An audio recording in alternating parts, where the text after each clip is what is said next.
యేసు ప్రభువు వారికి ఎవడు ఇలా చేయమని అలా చేయమని ఎవడు చెప్పలేదు. తన ఇష్ట ప్రకారంగా ప్రేమపూర్వకంగా ఎంతో ఇష్టంతో మనుషులందరి కొరకు ఒకేసారి బలి అర్పించబడాలని, ఒకేసారి మరణించాలని, ఒకేసారి ప్రాణత్యాగం చేయాలని యేసు ప్రభువు వారు. మనమైతే ఈ లోకంలో అవసరం ఉంటే వస్తాం, అవసరం ఉంది అనిపించుకొని మనం ఏదైనా చేస్తాం. స్వార్థపూరితమైన ప్రేమలు ఏదైనా మనం చేస్తే ఇన్ రిటర్న్ గా మనకి ఏదైనా వస్తుందని మనం ఆలోచన చేస్తాం. కానీ యేసు ప్రభువు వారిలో నిస్వార్థమైన ప్రేమ, హల్లెలూయా, స్వార్థం లేని ప్రేమ, అది నిస్వార్థమైనది, కలంకం లేనిది, మచ్చ ముడత గాని ఆ ప్రేమలో ఎప్పుడు లేదు, ఎన్నడూ ఉండబోదు కూడా. హల్లెలూయా.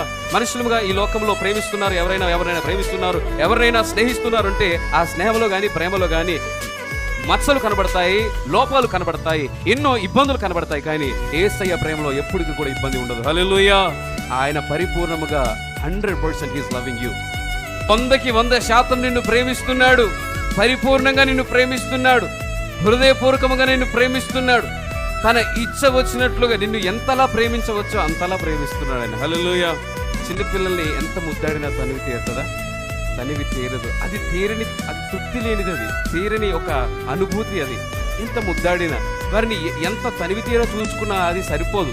మరలా చూడాలనిపిస్తుంది, మరలా హత్తుకోవాలనిపిస్తుంది, మరలా కౌగిలించాలనిపిస్తుంది. అలాంటి ప్రేమ యేసయ్య ప్రేమ. హల్లెలూయా.